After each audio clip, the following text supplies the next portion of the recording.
Sejam todos muito bem-vindos à nossa celebração de hoje.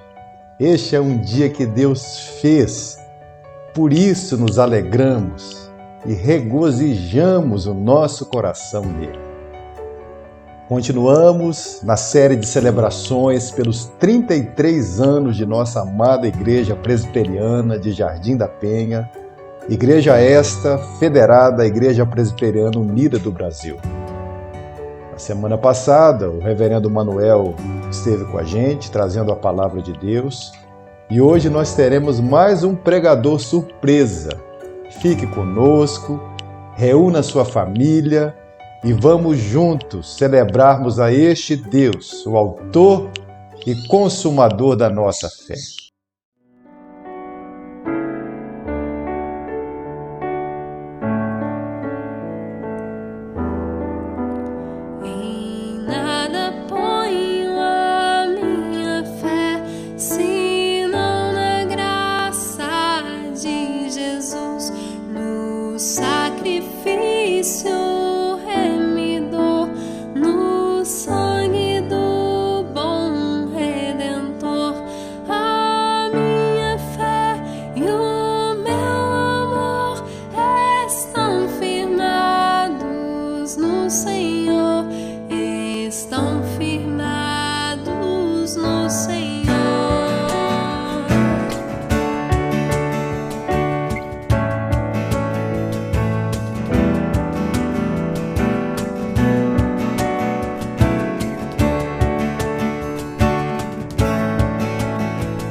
É muito bom saber que você está comigo e percebermos que a pandemia não é capaz de calar a voz do povo que se chama pelo nome do Senhor. Reúna sua família toda, ligue para os seus amigos, se inscreva no nosso canal, lembre de até o final da nossa celebração fazer a sua oferta e dar o dízimo do Senhor. Este é um dia muito especial de adoração e celebração. Vamos abrir juntos a palavra de Deus no Salmo de número 106. Eu vou ler alguns versículos e eu gostaria que você pudesse ler junto comigo, aí onde você está, em voz alta. Vamos fazer isto? Diz assim o Salmo de número 106. Aleluia! Deem graças ao Senhor porque Ele é bom, porque a sua misericórdia dura para sempre. Quem saberá contar os poderosos feitos do Senhor ou anunciar todo o seu louvor? Agora bem forte, vamos? Bem-aventurados os que guardam a retidão e os que praticam a justiça em todo tempo. É dia de nós rendermos graças ao Senhor. Vamos orar a Deus. Pai de amor, Pai do nosso Senhor e Salvador Jesus Cristo, é a Ti que nós rendemos louvor, adoração, honra, devidas somente ao Teu nome. Pai de amor, nesta celebração nós queremos, sobretudo, exaltar o Teu nome, glorificar o Teu nome. Ó Deus, muito obrigado porque até aqui a boa mão do Senhor está com a gente. Abra o nosso coração, abençoe o pregador dessa noite. Deus, colocamos todo o ato deste culto diante de Ti. Recebas, ó Deus, nos mais altos céus, o louvor e a adoração que prestaremos a Ti. Ainda, Deus, pedimos-te pelo perdão dos nossos pecados. Confessamos-te que somos falhos e necessitamos do Teu perdão. Deus, muito obrigado, porque quando nós confessamos o nosso pecado, o Senhor é fiel e justo para nos perdoar. Seja adorado através da Tua igreja hoje. Nós te pedimos em nome de Jesus. Amém. Abra o seu coração e vamos adorar o Senhor.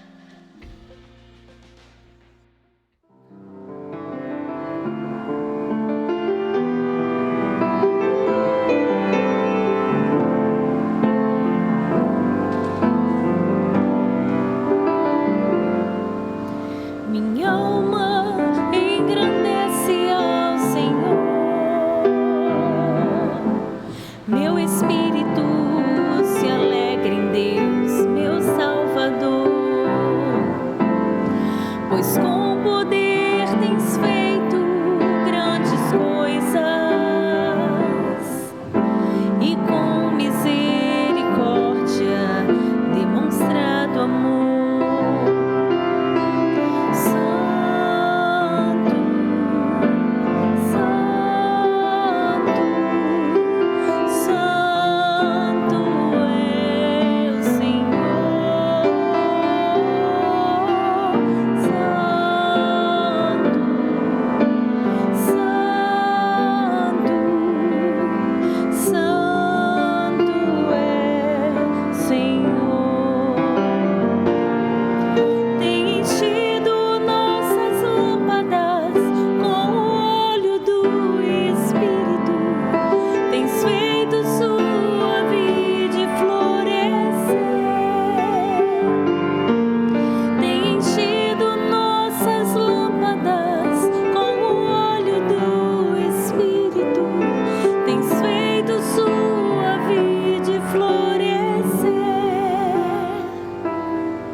Queridos irmãos e amadas irmãs, é com muita alegria que nós recebemos hoje o nosso amado Reverendo Wilson Emerick Júnior. Ele aceitou o nosso convite e será mais um dos pregadores voz de Deus ao nosso coração. O nosso querido pastor também é primo do presbítero Romário e é muito conhecido dos membros da nossa igreja e aceitou prontamente o meu convite para que pudesse ministrar ao nosso coração. Receba o nosso querido irmão com muito amor e que o Senhor o use no louvor e glória do seu próprio nome. Receba a palavra de Deus neste momento através do servo do Senhor. Irmãos e irmãs, é um prazer estar com vocês neste momento tão importante da história da Igreja Presbiteriana de Jardim da Penha. Gostaria de saudá-los, cumprimentá-los pelo seu aniversário. Que Deus continue a abençoar a cada irmão, a cada irmã, a liderança dessa comunidade, para que ela continue a ser uma luz a brilhar aqui neste bairro da nossa cidade de Vitória. Estendo a minha saudação a todos os nossos participantes deste culto. Que Deus abençoe ricamente a vida de vocês. Nós ainda não estamos assim muito acostumados com essa vivência em isolamento, nesse distanciamento social, ainda que já estejamos há mais de um ano convivendo com essa situação em tempos de pandemia do nosso Brasil. Nós gostamos de estar presencialmente, estando juntos. Aliás, já tive o privilégio de participar também do aniversário desta igreja presencialmente, mas hoje estamos online. E eu quero perguntar uma coisa para você. Como vai você? Como você está enfrentando este momento agora dessa pandemia em nosso país, em todo o nosso universo? E a família, está bem? Todos em casa estão bem? E quero perguntar também, e a igreja vai bem? Faço essa pergunta porque gostaria de conversar com vocês hoje sobre um texto da Palavra de Deus. Vamos ler o livro dos Atos dos Apóstolos, lendo no capítulo de número 9, apenas o versículo de número 31. Livro dos Atos dos Apóstolos, capítulo 9, 31, que nos diz: a igreja, na verdade, tinha paz por toda a Judéia, Galiléia e Samaria, edificando-se e caminhando no temor do Senhor, e no conforto do Espírito Santo crescia em número. Este texto da Bíblia traz a todos nós uma pergunta. E a pergunta inicial que eu quero trazer é esta: o que é a igreja? Há muitas falsas interpretações do que seja a igreja, sobretudo no conceito bíblico de igreja. Então, primeiramente, eu queria dizer o que a igreja não é. A igreja não é o templo, ainda que nos acostumamos a dizer assim: hoje eu vou à igreja. Aliás, tem muita gente que está reclamando dos templos fechados.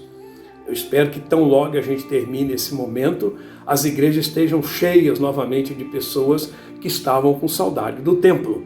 Mas a igreja não é o templo. O templo é o local onde a igreja se reúne, ou um dos locais, mas a igreja não é o templo. A igreja não é a minha denominação. Às vezes pensamos que a nossa igreja é mais isto, mais aquilo, porque esta é a nossa igreja. Mas a igreja de Cristo não é a minha denominação. A igreja também não é um clube religioso. Mesmo que alguém diga assim: mas eu faço as minhas contribuições, pago a minha mensalidade, o meu dízimo, participo assiduamente da igreja, mas é bom lembrar que a igreja não é um grupo de fazedores de bem apenas. Mesmo que ela tenha a sua missão social, mesmo que ela exerça solidariedade, mesmo que ela faça o bem, a igreja não pode ser confundida com um clube religioso. A igreja também não é a minha, ou uma igreja desenhada, feita à minha imagem e à minha semelhança. Por isso a igreja não é uma comunidade perfeita. Aliás, a igreja é uma comunidade que passa por problemas. Alguns se assustam quando a igreja passa por problemas. Não existe igreja sem problemas, porque a igreja é formada de homens e mulheres, pessoas carentes, pessoas falhas, pessoas que também precisam da graça de Deus. A igreja é uma agência do reino de Deus. E apesar das falhas, dos defeitos, ainda é o melhor lugar do mundo. Por isso o lugar do cristão é na igreja. Lemos aqui hoje o livro dos Atos dos Apóstolos. Este é o único livro histórico do Novo Testamento.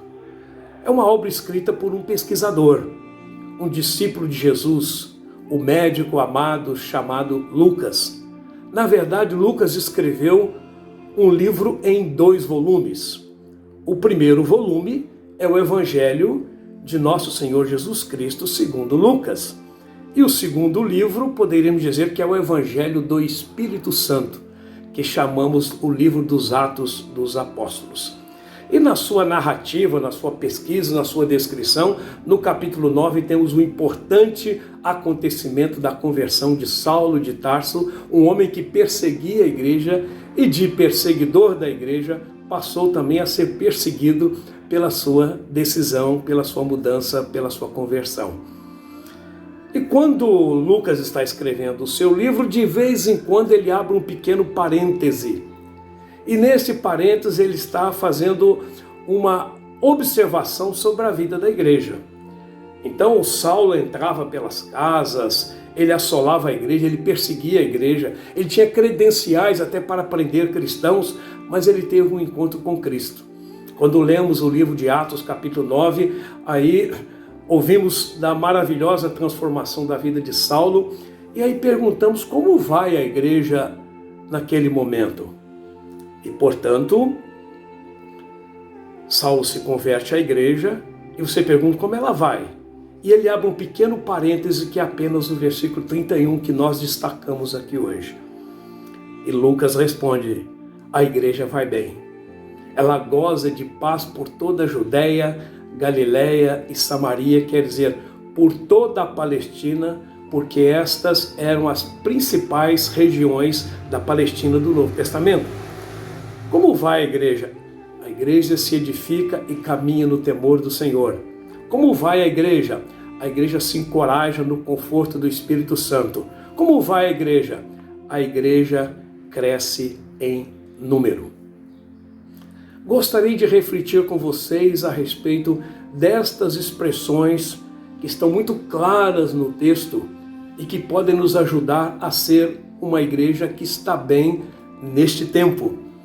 Temos o registro da história da igreja do Novo Testamento ao longo de todos os 2000 anos de história cristã, mas quando pensamos na igreja de hoje, será que a nossa igreja está bem? Nós aprendemos pelo texto que uma igreja está bem quando a igreja vive em paz. Quer dizer, apesar de tudo, a igreja está em paz. Uma paz generalizada, tanto na Judéia, tanto na Galiléia, tanto em Samaria, a igreja está em paz. E como gostamos de perguntar, para refletirmos juntos, ficamos a perguntar, nós estamos em paz? Afinal, o que é paz? Paz não é ausência de lutas e problemas. Paz é algo interior que está no coração da gente. É algo que nos permite estar serenos e tranquilos, a despeito de estarmos, às vezes, numa grande guerra ao nosso redor.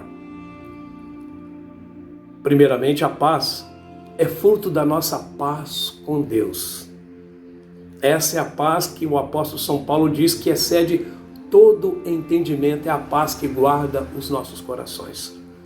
Temos paz com Deus. A igreja está em paz quando as pessoas que a integram, quando os cristãos estão em paz. A despeito de lutas e dificuldades, às vezes até de uma guerra ao nosso redor, a paz é fruto da nossa paz com Deus. E esta é a paz que traz também paz interior. Jesus disse assim, deixo-vos a paz, a minha paz vos dou. Não vou lá dou como o mundo a dá.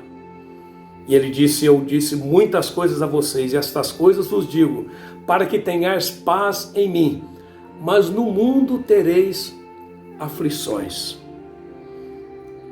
Essa é a paz que se desenvolve quando estamos em paz também conosco mesmo. Paz interior que deixa o coração sossegado e tranquilo, mesmo diante de guerras, de lutas, de dificuldades. E a paz também que se evidencia nos nossos relacionamentos e no mundo em que nós vivemos. Então, ensina o apóstolo São Paulo, quando depender de vós, tende paz com todos os homens. Nós vivemos em um mundo sem paz, infelizmente. Um mundo sem harmonia, sem acordo, sem entendimento. As pessoas matam e se matam por quaisquer motivos. Nações se desentendem, povos se agridem, pessoas se ofendem. Há guerras, às vezes, dentro de casa, entre pessoas próximas. Desentendimentos entre muitos cristãos. Muitos fazem até uma guerra religiosa, porque há guerras também de cristãos com outros religiosos, de outras crenças, de outras manifestações de fé. A igreja perde a sua relevância. A igreja perde credibilidade, porque ela fala de paz, mas às vezes ela mesma não vive em paz. Nós deveríamos todos ser mensageiros da paz. Paz que está no nosso coração, paz que temos diante de Deus, paz com todos aqueles que nos cercam. Diz o texto que a igreja dos primeiros dias, ela crescia porque as pessoas observavam o ambiente de paz, de comunhão, de relacionamento. E essas pessoas eram atraídas à comunidade de fé pelo estilo de vida daqueles cristãos que sempre buscavam viver em paz. Não havia necessidade entre eles. Eles sabiam repartir, eles sabiam compartilhar, eles davam amor, eles davam pão, eles davam aconchego uns aos outros e viviam, portanto, em paz, mesmo sendo perseguidos. Quantas vezes a igreja se reuniu até nas catacumbas de Roma, porque ela era perseguida, mas a igreja estava em paz. Nós deveríamos orar, fazendo daquela conhecida oração de Francisco de Assis e dizer: Senhor, fazei de mim instrumento da tua paz.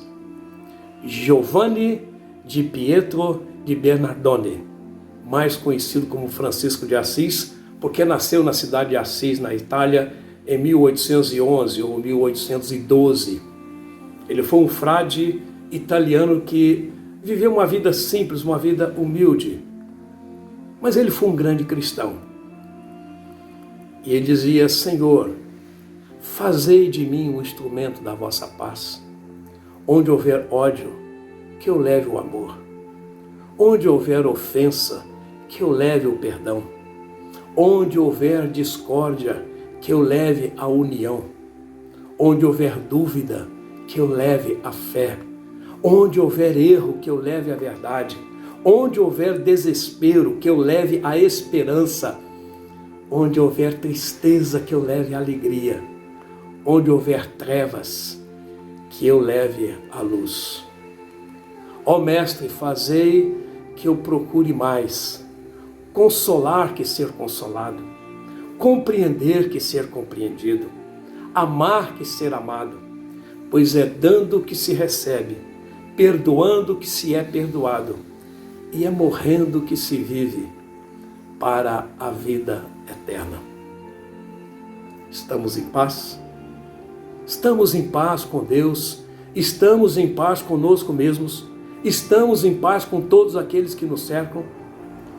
A igreja estava bem, porque a igreja estava em paz. Diz o texto também que a igreja vai bem, ou ela está bem, quando é uma igreja edificada que caminha no temor do Senhor. Pensamos na expressão igreja edificada e nos voltamos realmente ao templo, porque templos são edificados, são casas construídas. Então lembra uma construção. As pessoas se escandalizaram no tempo de Cristo porque ele diz que derrubem o templo e eu vou construí-lo em 3 dias. Eles não entendiam que ele falava de um templo espiritual. E com a sua ressurreição ao 3º dia, ele edificou a sua igreja. Então, a igreja é edificada no temor do Senhor. O texto fala também que a igreja era edificada e a igreja caminhava. Caminhar implica em ter um caminho, em ter um movimento. E é isso que inspira e prossegue a caminhada da igreja. Quantos antigos se lembram e cantavam: quer nas lutas, quer nas provas, a igreja sempre caminhando.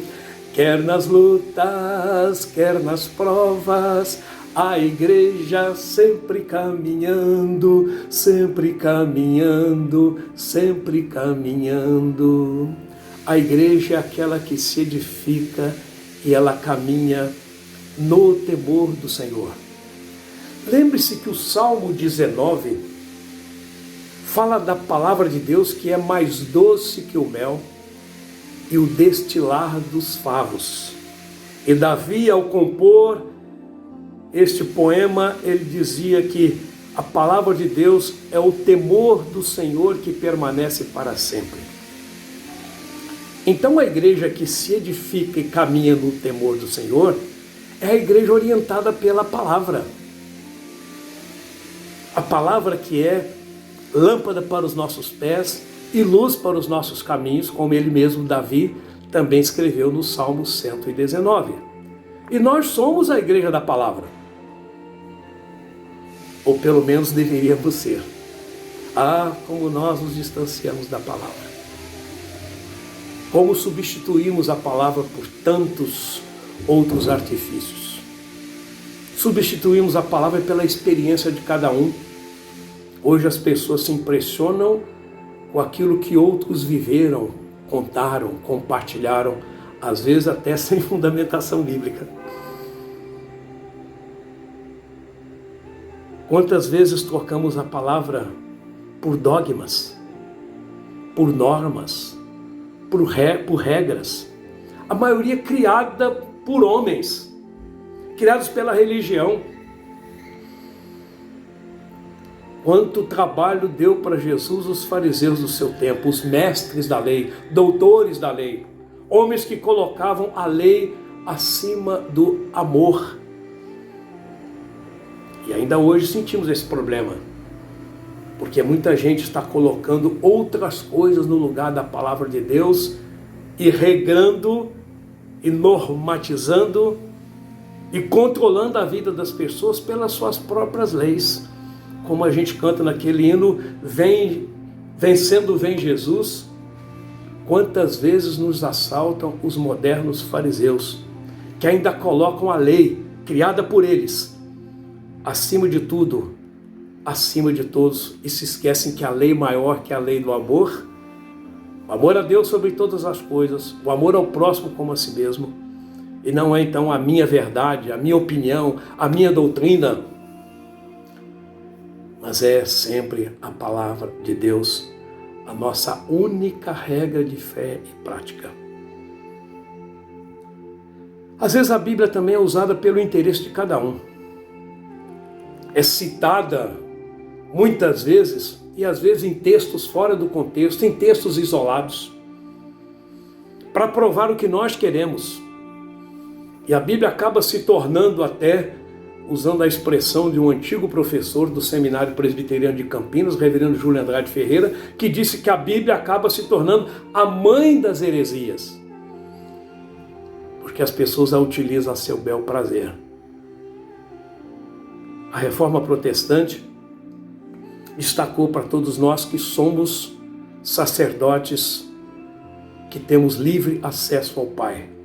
Cada cristão é o seu próprio sacerdote e pode falar diretamente ao Pai, sem intermediários, apenas em nome de Jesus.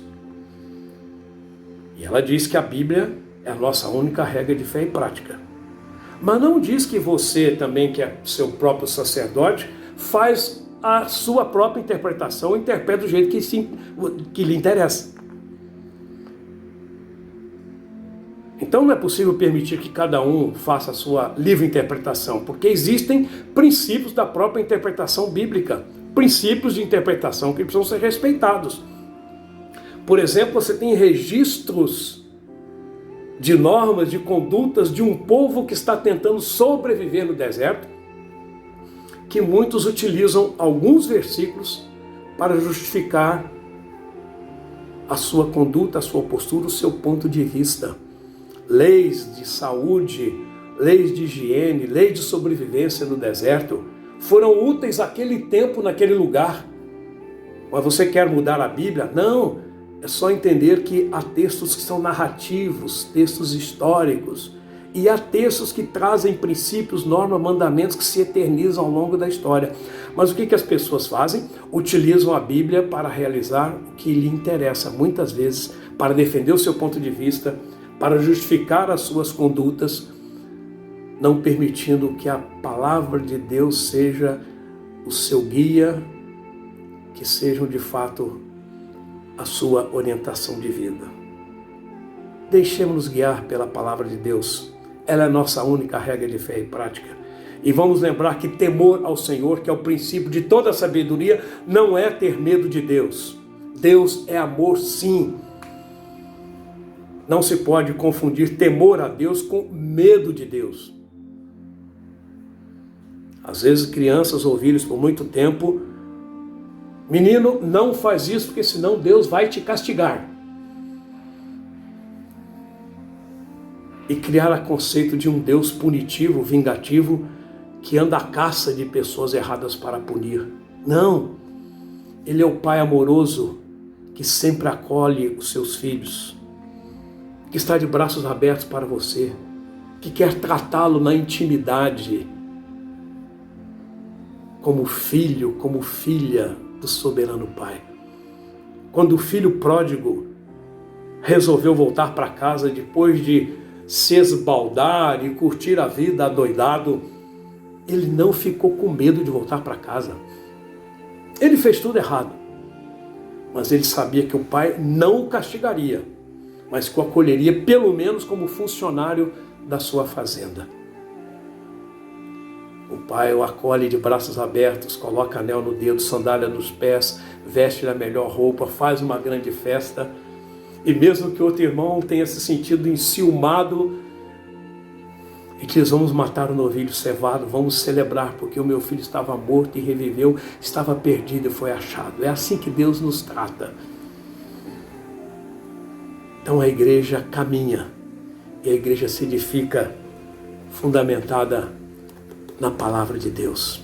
Que ela seja de fato a nossa bússola, que seja a nossa palavra de orientação, de sabedoria, que saibamos conhecer o livro santo e o Deus desse livro, que nos revela tudo que precisamos para o nosso crescimento espiritual e que dá sustentação para que a igreja caminhe bem. A igreja estava em paz. A igreja caminhava e a igreja se edificava pelo temor do Senhor.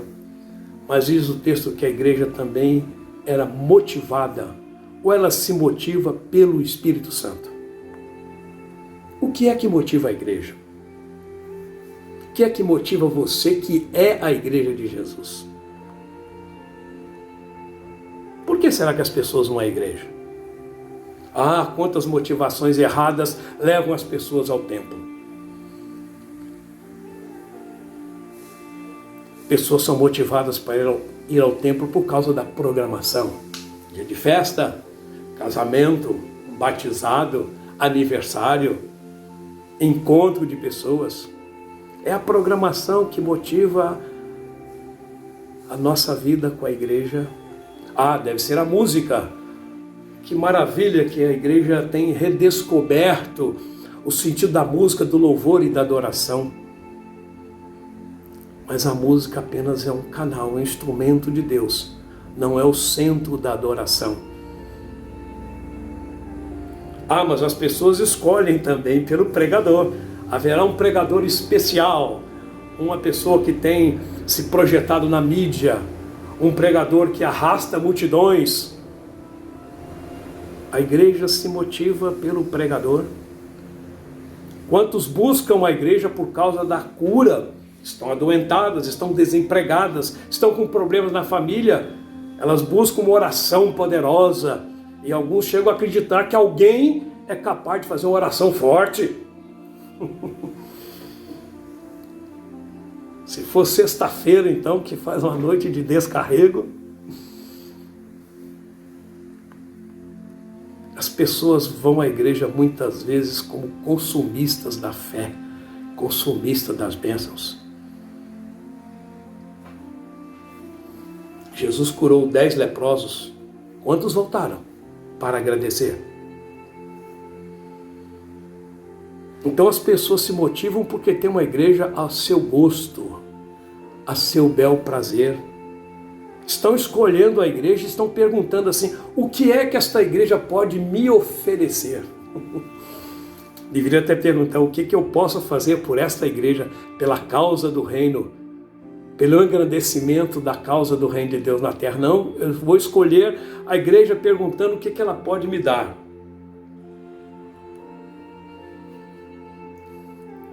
E às vezes eu saio do templo porque eu não fui agradado. Quanta gente muda de igreja porque não estava sendo mais agradado. Porque a palavra às vezes não atendeu à sua necessidade, ao seu objetivo. Um pastor me disse há poucos dias que terminou o culto e na porta da igreja a sua liderança o abordou e o cercou no final do culto para dizer, pastor, nós estamos preocupados. Aquele pastor havia feito apenas uma pregação profética, pregou em um dos profetas menores, o profeta Amós, fez um sermão sobre justiça social, e os líderes ficaram preocupados e disseram, reverendo, o senhor está virando a casaca?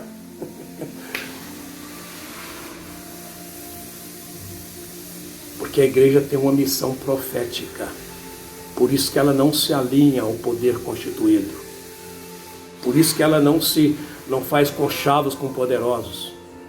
Por isso que ela não tenta agradar a um ou outro, porque ela tem compromisso de anunciar com independência, com imparcialidade a mensagem do reino. Doe a quem doer. É pregado com amor, sim. Mas ela não pode estar atrelada aos legalismos pessoais, particulares, aos interesses de um e de outro. Muitos profetas se mantiveram vivos diante de alguns reis, porque ele só falava aquilo que o rei gostaria de ouvir. E o profeta, que é o boca de Deus, tem um compromisso com o Deus que o chamou, e vai anunciar esta palavra, mesmo que seja contra o próprio rei.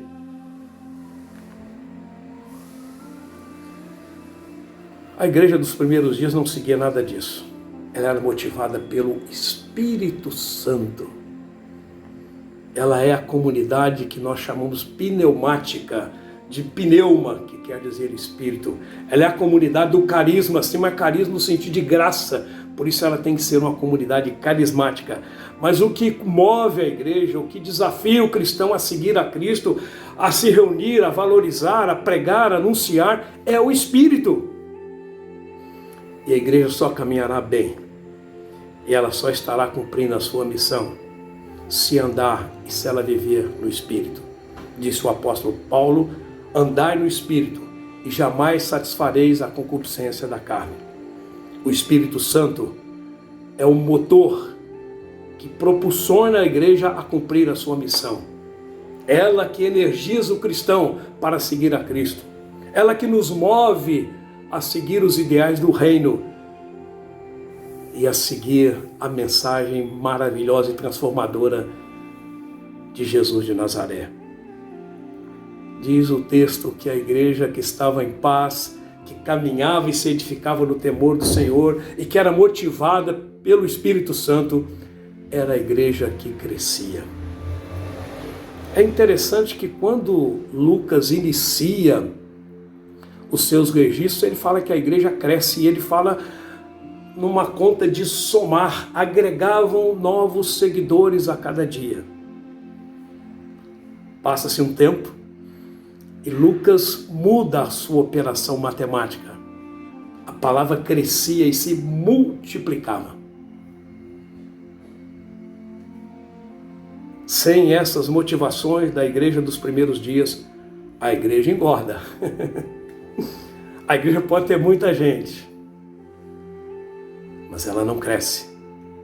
Crescimento numérico é importante, sim, mas ela cresce integralmente, cresce espiritualmente. É isso que Deus espera da sua igreja. A igreja não é nossa, a igreja é do Senhor. E nós precisamos ser fiéis ao Evangelho de Jesus, à pessoa de Jesus, ao Senhor Jesus, que é o noivo. E ela é a noiva. Me lembro de uma história e quero terminar com essa história.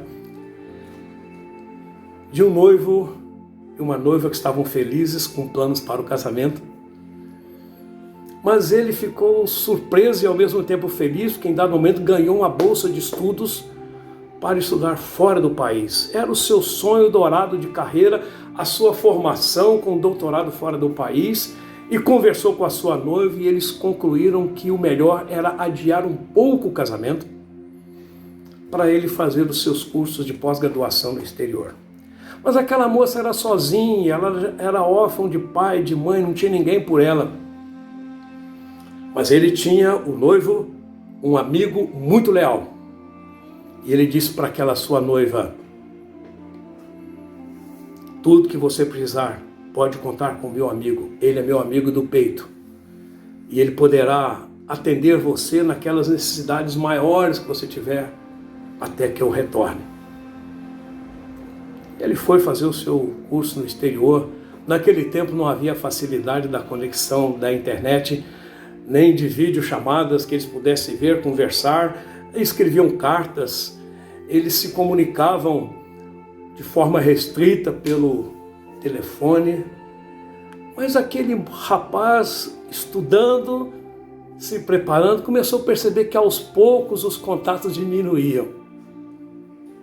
Mas não podia abandonar o seu curso. E notou que alguma coisa estava acontecendo diferente no seu relacionamento. Passado um tempo, cumpriu todos os seus créditos, defendeu o seu doutorado, retornou para o Brasil e chegou aqui e ficou surpreso.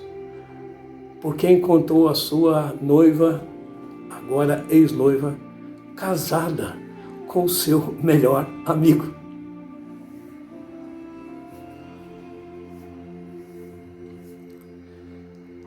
A igreja de Jesus desse tempo corre um grande risco, sabe por quê? Ele confiou esta igreja a nós, os seus amigos de confiança. Entregou a líderes, homens e mulheres de Deus, a responsabilidade de cuidar da sua igreja. E muitos estão tomando essa igreja como se fosse sua, e se esquecendo que ele é o noivo e a igreja é a noiva. O nosso compromisso é com Jesus. E nós devemos ser fiéis a Jesus. Sempre. Ser fiel até a morte. Para nós devolvermos a igreja intacta, como a igreja pura, sem mácula. Como Jesus a resgatou, Ele pretende trazê-la de volta para celebrar as bodas do Cordeiro na eternidade. Sua igreja vai bem? Espero que a paz de Cristo possa reinar na vida desta igreja. Que ela se edifique e caminhe sempre no temor do Senhor.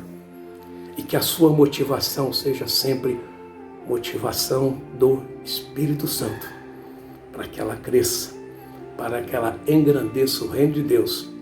Que ela abençoe a vida da nossa sociedade, deste mundo, onde a igreja também é sal e luz, para fazer diferença, para dar sabor e para iluminar, e para alcançar pessoas que precisam muito de Jesus nesse tempo. Que Ele nos abençoe. Amém. Louvado seja o nome do Senhor por esta palavra ministrada a nós. Que Deus abençoe a vida do pastor grandemente, a sua família, o seu ministério, os seus sonhos. Eu quero agora orar pela sua vida. Eu quero pedir a Deus a bênção sobre você. Logo depois dessa belíssima música de adoração, eu vou orar por você.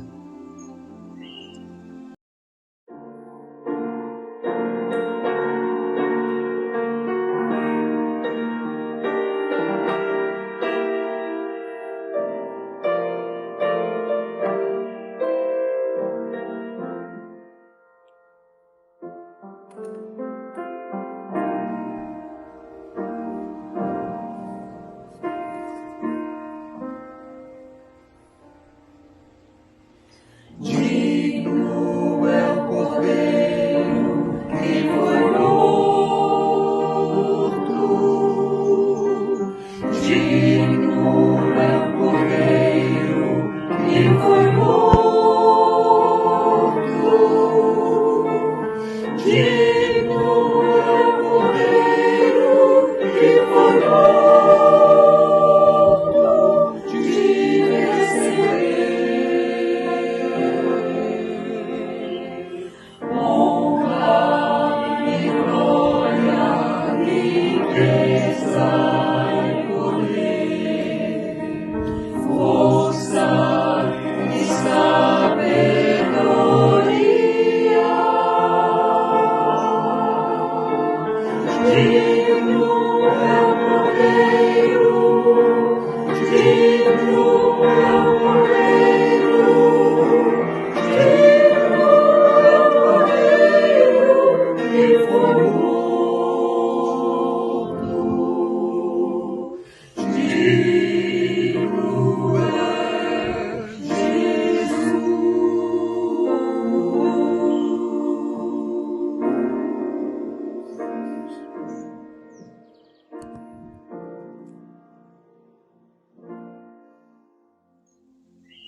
Vamos orar a Deus?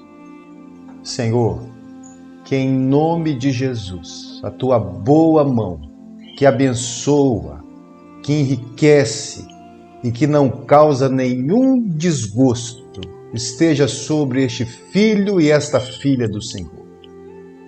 Fortalece a tua igreja, ó Deus. Fortalece a tua igreja. Ajuda-nos a mantermos acesa a chama da santa comunhão pelo sangue de Cristo Jesus derramado na cruz.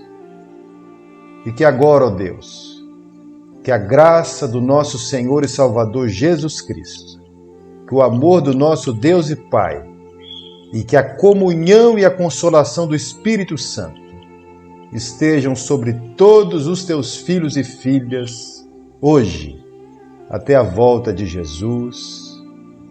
Amém. Que Deus te abençoe, que você tenha uma semana muito preciosa e vitoriosa para a glória de Jesus. Até o próximo culto de celebração.